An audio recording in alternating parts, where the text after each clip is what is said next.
Hello students, CBSE class 12 के Indian economic development में हम लोग strategy of industrial growth topic में आज जो चर्चा करेंगे वो है features of the strategy planning of industrial growth during the period 1950-1990 and it's good and bad impacts. मतलब ये जो हमारा भारत का आज़ादी के बाद 1950 से 1990 के दौरान जो आर्थिक इंडस्ट्रियल ग्रोथ का जो रूप हम लोगों ने चुना, उसकी खासियतें, उसके मेरिट्स, डिमेरिट्स, इन सब विषयों का एक शॉर्टकट में हम लोग चर्चा करेंगे।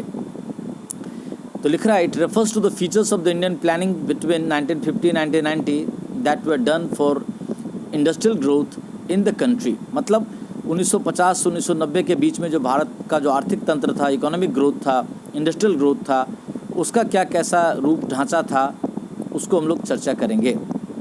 Public enterprises were to play an important role in the process of, यानी वो जो पहला 40 साल का हमारा दौर था 1950 से 1990 तक का, उसमें हम लोगों ने पब्लिक एंटरप्राइजेज़ का, गवर्नमेंट एंटरप्राइजेज़ का, गवर्नमेंट सेक्टर का, पब्लिक सेक्टर को ही बढ़ावा दिया। उसके वर्चस्व में, उसके छत्र छाया में देश में इंडस्ट्रियल ग्रोथ को का बीजारोपण किया गया। 2, private enterprises owned by private individuals were to play role only a secondary role in the process of industrialization। मतलब जो निजी व्यवसाय थे, जो इंडिविजुअल एंटरप्रेन्योर्स के द्वारा या ग्रुप ऑफ एंटरप्रेन्योर्स के द्वारा चलाए जा रहे थे, उनको सेकेंडरी भूमिका अदा करना, यानी सरकार जहाँ बोलेगी वहाँ करना है। सरकार जो क्षेत्र उनके लिए करेगी वो करना, वो भी सरकार से लाइसेंस लेकर के। 3rd, the process of industrialization focused on import substitution. It refers to achieving self-sufficiency, that is, goods that can be produced in the country were produced in the country instead of importing them. It is called import substitution, as import is substituted, replaced by production in the country. मतलब 1950 से 1990 के बीच का जो हमारा दौर था, वो हम इसी बात पे संघर्ष करते रह गए कि हमको इंपोर्ट सब्सटीट्यूट करना है। मतलब हमारे इंडस्ट्रीज़ का प्रोडक्शन धीरे धीरे इस तरह से बढ़े कि हम जो चीज़ फ़ॉरेन से मंगा रहे हैं वो फ़ॉरेन से मंगाना कम कैसे करें, बंद कैसे कर दे, और हम कम से कम एटलीस्ट इस स्टेज में पहुँचे कि सेल्फ सफिशिएंट हो जाए, और इंपोर्ट सब्सटीट्यूट यानी इंपोर्ट के बदले में सेल्फ मेड गुड्स जो हमारे पब्लिक सेक्टर्स के द्वारा लार्जली बनाए जाएंगे, उसी से अपनी इकोनॉमी को रन करे।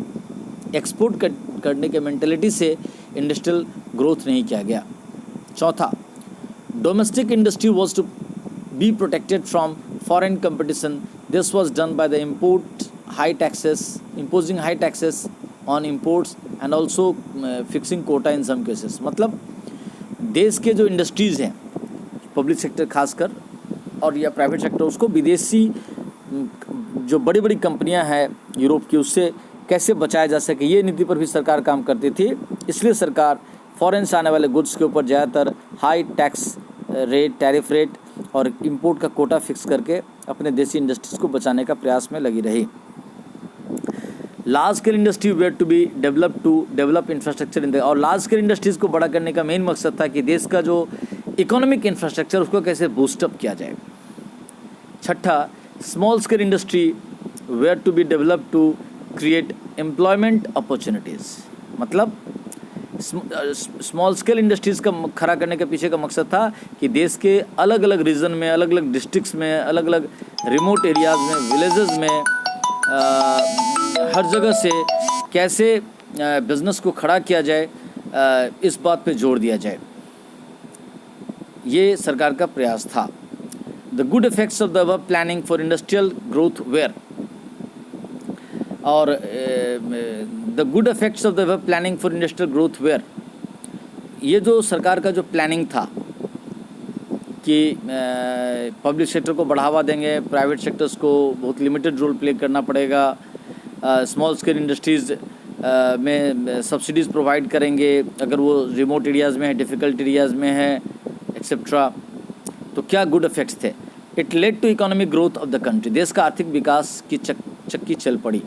There was increase in industry, धीरे धीरे देश का इंडस्ट्रियल प्रोडक्शन बढ़ा। देयर वॉज अबाउट 6% एनुअली, और सालाना 6% से भी हमारा इंडस्ट्रियल आउटपुट बढ़ने लगा।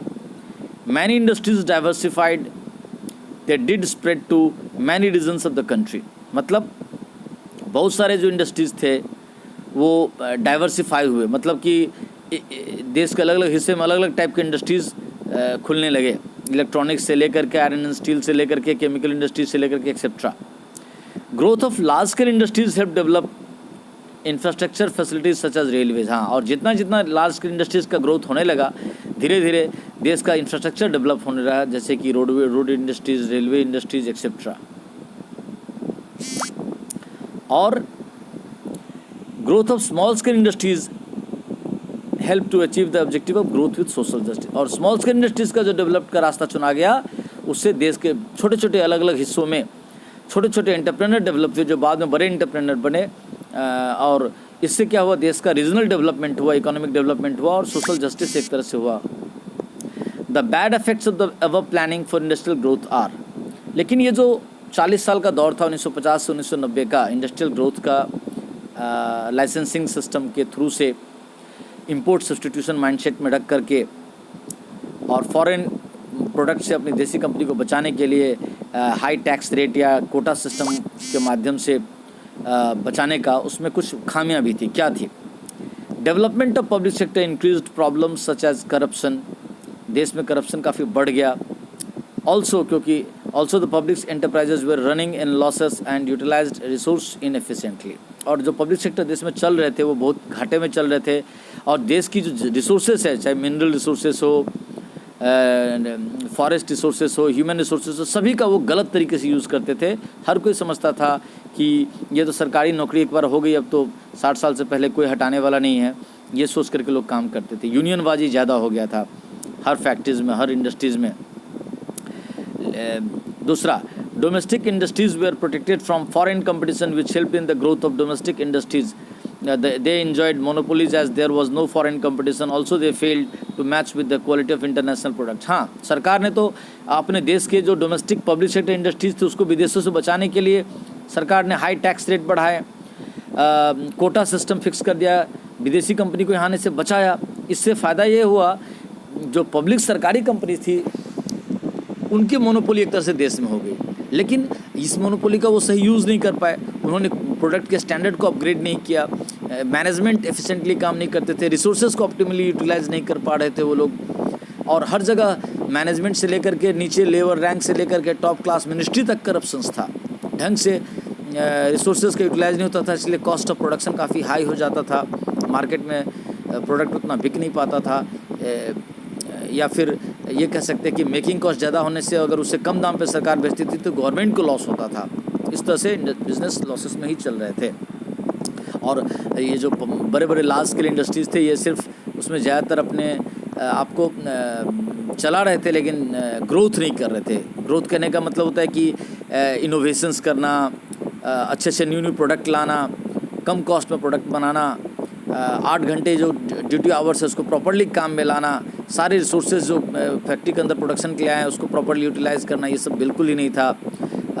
चोरी, हेरा फेरी, मैनिपुलेशन, पिलफ्रेज, ये सब आम बात थी।